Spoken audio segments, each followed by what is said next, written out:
ขอนอบน้อมแด่พระผู้มีพระภาคเจ้าซึ่งเป็นพระอรหันต์ดับไฟกิเลสไฟทุกข์สิ้นเชิงตัดสรู้ชอบได้โดยพระองค์เองขอน้อมคารวะแด่พระรัตนตรัยคือพระพุทธพระธรรมพระสงฆ์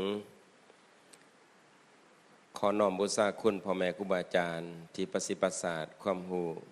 ปิศาจความหูในระยะผ่านมาขอเจริญสุขสบายดีมายังญาติธรรมทั้งหลายการฟังธรรมเพิ่นว่าธรรมสาวนะฟังธรรมตามกาลเวลาก็เป็นเรื่องที่ดีบ่ให้เบื่อบ่ให้นายสิสรรหามาให้เบิ่งให้ฟังให้มีส่วนร่วมนำกันเฮาผ่านไปจักหัวข้อจือบ่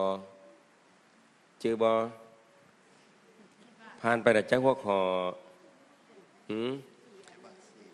มือ15ค่ำมือขึ้น15ค่ำเดือน8แม่นอธิบายเรื่องใดหัวข้อใหญ่ๆวิถีชีวิตนรกเปรตอสุรกายเดรัจฉานมนุษย์เทพพรหมอรหันต์นิพพานแม่นบ่จื้อจังสันวิธีจื้อเด้อคันจื้อแล้วฟังเทื่อเดียวแล้วเลยข้อที่2มื้อแห้ม8ค่ำเดือน8แม่นหัวข้อใดจื้อบ่ศีล5เบญจศีลเบญจกัลยาณธรรมเบญจศีลเบญจกัลยาณธรรมศีล5ทั้งศีล5ทั้งธรรมะ5ประการที่คู่กันพ่วงด้วยภาพแห่งกรรมแห่งกฎแห่งกรรมทั้งหลายกฎแห่งกรรมกฎของการกระทำศีลแห้ม15ค่ำเดือน8ที่ผ่านมาเป็นยังการข้องงานด้วยอิทธิบาท4นี่แหละเรียกว่าการข้องงานเช่นในคนเขาสำเร็จในงานในการปฏิบัติธรรมในการศึกษาหำเฮียนต้องมีอิทธิบาท4ฉันทะวิริยะจิตตาวิมังสาตอนนี้กำลังสอนสามเณรอยู่จันทร์ถึงศุกร์สอนนักธรรมให้เน้นนักธรรมตีจันทร์ถึงศุกร์7 ครึ่งครับ8 ครึ่งหลังจากไหว้พระแล้วเมื่อยก็อดเอาอยากให้เขาได้คันเข้าบ่ได้ในการเขาก็ใส่เขาบ่เป็นอาตมาก็สิได้ผู้เดียวอยู่ในวัดนี้เนาะ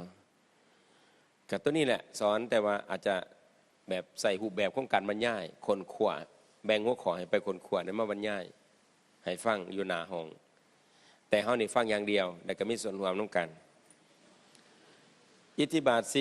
4คุณธรรมที่เฮ็ดให้สำเร็จต้องมีความมักแม่นบ่มีมักแล้วต้องมีความเพียรแล้วต้องเอาใจใส่แล้วต้องประเมินต้องติดตามถึงผลของมันเม็ด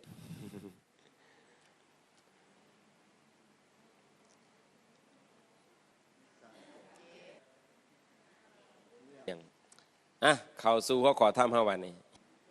เฮาสิเป็นเจ้าเป็นนายคนเฮาสิเป็นนั่งอยู่ในหัวใจของคนไหนต้องคนมีธรรมะตัวนี้พระพุทธเจ้าบอกไว้ก็มีพอออกฟังเมืองเนี่ย84,000 พระธรรมขันธ์คำสอนนะบักหลายๆนักธุรกิจเรื่องพุทธศาสนาเกี่ยวกับเศรษฐกิจก็มีแต่เขาสิคนเทิงมอนนะนี่เขาจะเป็นเจ้าเป็นนายคนเขาจะคล้องคนใดต้องมีธรรมะตัวนี้นะเขาเอิ้นภาษาบาลีว่าภาษาธรรมซะทั้งเทิงภาษาอันเดอร์ภาษาลาวเด้อรักการคล้องคนด้วยสามัคคีธรรมอาตมาแต่งให้มันมวลนี่สารานิยธรรม6สารานิยธรรม6รักธรรมอันเด้อ1บ่ทันฮอดอันไหนคำอธิบายคุณธรรมเนื่องด้วยเหตุให้คนนึกถึงกันไปอยู่ไสเขาก็จะนึกถึงแหละเสื้อโลด คันถามีธรรมตัวนี้หนึ่งจือง่ายๆตัวสีแดงหันขันมาจือตัวอันธรรมะบ่ได้จือตัวนี้กรรมะไปว่าการกระทำกายไปว่าทางกายเมตตาแบบความหักความแพงความเคารพการให้เกียรติกันเมตตากายกรรมเฮ็ดหยังก็ตามเฮาเฮ็ดช่วยเหลือกันเกื้อกูลกันด้วยความหวังดีด้วยความเมตตาบ่แม่นมีผลประโยชน์แอบแฝงนี่นะเฮ็ดด้วยความหักความแพงนะเห็นบ่นี่มีความเมตตานั่งนึกในใจอิจฉากันอยู่ประจักษ์นั่งคือเทิงบ้านอยู่ประจักษ์หันนั่งสมาธิได้แต่ว่าตัวนี้ชื่อแต่ว่าสองเมตตาวจีกรรมกรรมเป็นว่าการกระทำวจีก็คือการเว้าวจีว่าจาวัจนะเห็นว่าที่แม่นเบิดเลยคำสาปพวกนี้เมตตาวจีกรรมการเว้าต่อกันด้วยความหักความแพงความเคารพนับถือเว้าด้วยการให้เกียรติกันบอกจะได้ให้เกียรติกันเจ้าโดยทานข่อยขาน้อยแม่นต่อขันว่ามาให้เกียรติกันกะบังฮาอีหุงอีหุงอีนะขันแม่หายลูกอะจะเป็นสารมันจะแตกลงไปนะบาดเอิญเฮ็ดเบียกกันขี้ข้านบักอันนี้ยัดยอลงมึงเห็นว่าสแตกยังหมดแล้วเลยจะไต่นะยัดยออีกจื้อไปเด้อไม่ออกเพชรนี่มันปักเซ่นี่นะภาษาไต่นะสแตกยัดยอหากเลือดเป็นคำกินเข่าเวิร์ดบ่นี่นะแม่ด่าลูกอาตมาอยู่เพื่อนข่างนะว่าลูกไส้ขี้ข่านเด้บาดมันกินรู้กว่าหมู่นะเอาบักอันนี้ยัดลงไปเห็นว่าเน็ตเบียกับขี้ข่านนะนี่บอกต่อกันผัวเมียกับยาอยู่ในหมู่คณะกับยาในกรมกองกับยาเบาด้วยความหวังดีความหักความแพง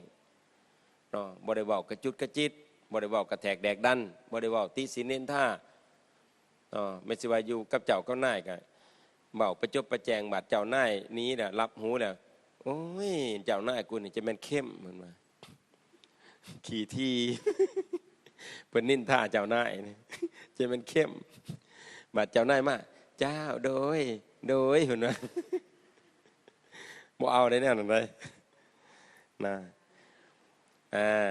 อันนี้ไหลเครือไฟเนาะเครือไฟโคกต่อไปข้อที่สามเมตตามโนกรรมมโนมนะแปลว่าจิตใจนั่นคือความนึกมโนการกระทำทั้งใจโดยความเมตตาอันนี้แปลยกทรัพย์เดินไม่ออกการกระทำทั้งใจโดยความเมตตาเมื่อกี้สองคำเดือมสองขอลืมแปลยกทรัพย์มาเห็นกรรมไปว่าการกระทำมโนไปว่าใจเมตตาก็คือความหักความแพง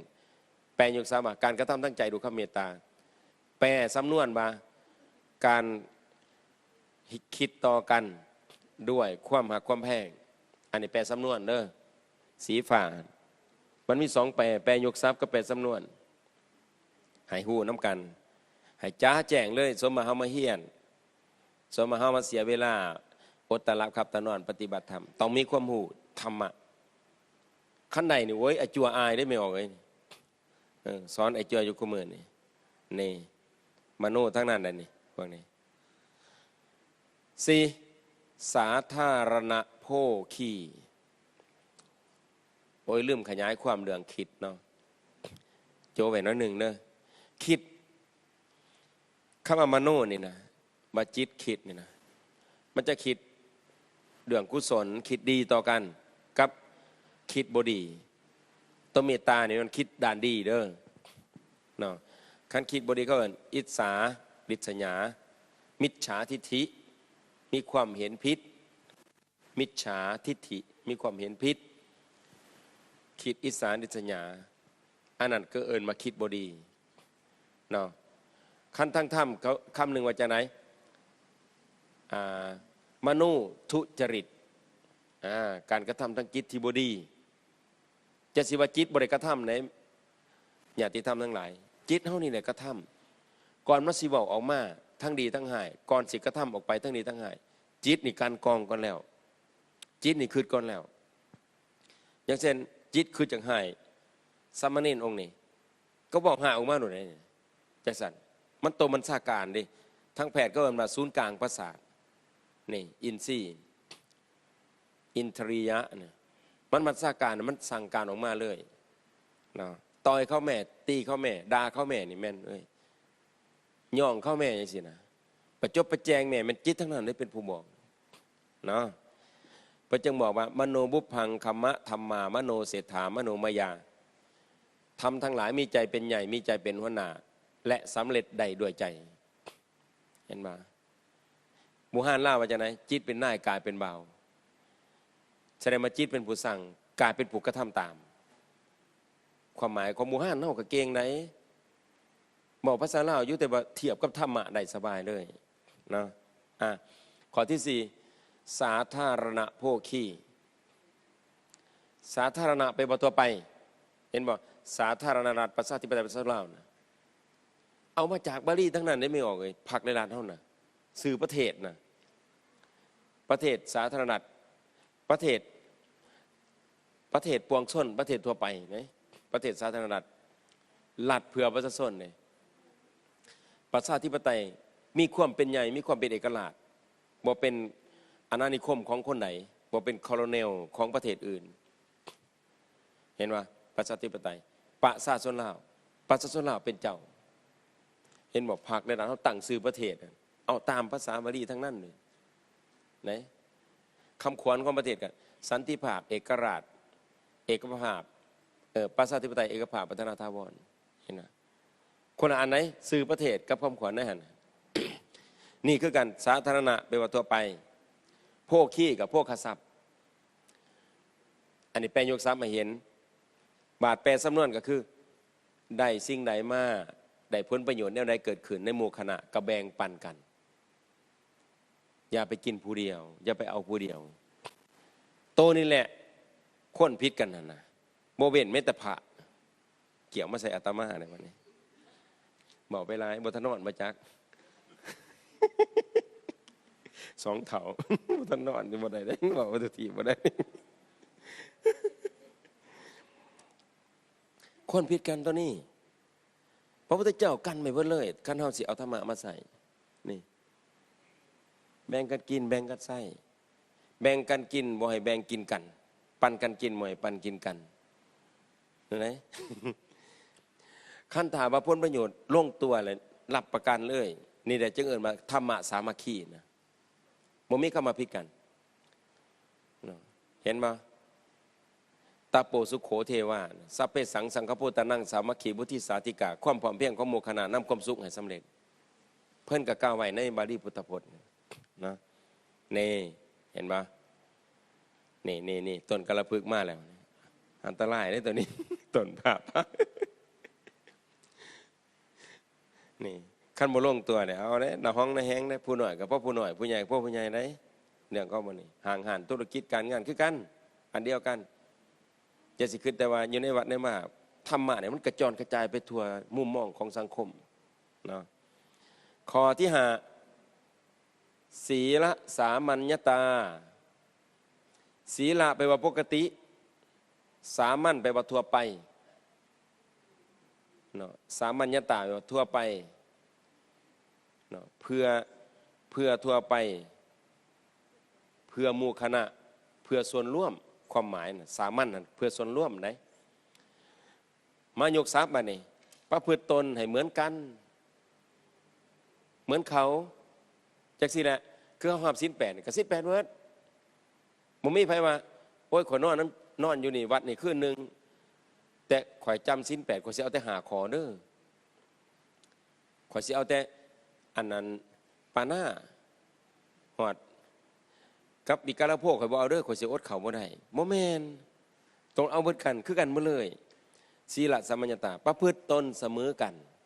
เห็นบ่มีระเบียบแบบแผนมีกฎหมายขั้นภาคใดๆก็มีกฎหมายทั้งศาสนากับมีวินัยเสมอกันเอาญาทานใหญ่กับศีล227ครูบาหนุ่มกับ227ต่างบ่ไหนเลยมันนี่ต่างบ่คุณ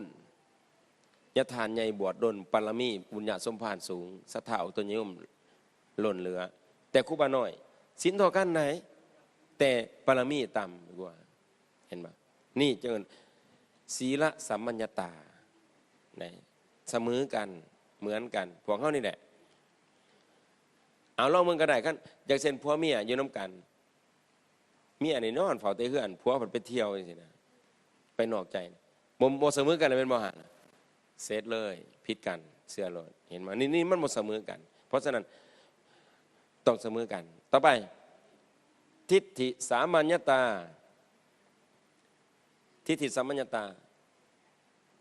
เขาเอ่นมาอุดมการณ์ภาคใดๆเขาเอ่นอุดมการณ์เป็นบ่นี่ทั้งธรรมเขาเอ่นมามีความเห็นทิฏฐิแปลว่าความเห็นเด้อยกซ้ำให้เห็นนี่ทิฏฐิแปลว่าความเห็นสามัญว่าทั่วไปร่วมกันมีความเห็นที่เป็นอันเดียวกันเขาอาจจะคิดต่างแต่การกระทำเป็นศูนย์ร่วมเดียวกันทุกคนบ่คือกันดอกแต่ว่าเวลามาลงตัวเวลามาเฮ็ดเวียกอย่างเช่นสิเฮ็ดธุรกิจหน่วยงานใดหนึ่งมีครูร่วมงานมีหุ้นส่วนก็ต้องเป็นไอเดียเดียวกันเป็นความคิดเดียวกันจังมาร่วมกันได้นี่แหละก็เป็นทิฏฐิสามัญญตาเนาะทิฏฐิแบบความเห็นอุดมการณ์เนาะนี่ธรรมะบริโภคเสพง่ายๆธรรมะพระพุทธเจ้าบ่ได้ยากไหนมันอยู่น้ำเฮานี่แหละเห็นไหมหัวข้อทั้งมื้อนี่ทั้งมวลนี่เพิ่นเอิ้นว่าสารานิยธรรม6คุณธรรมอันเป็นเฮ็ดให้คนคิดถึงกันเป็นเนืองๆหรือเว้าสำนวนว่าธรรมะสามัคคีเนาะทุกอย่างคันมีเมตตาความสามัคคีก็จะมีศีลรวมกันสามัคคีก็มีความคิดอันเดียวกันสามัคคีก็มีรับรองบ่แตกนับตั้งแต่ระบบประเทศภาคพื้นอาเซียนยุโรปหรือว่าทั่วโลกคันเป็นอันเดียวกันบ่มีคำมาผิดกัน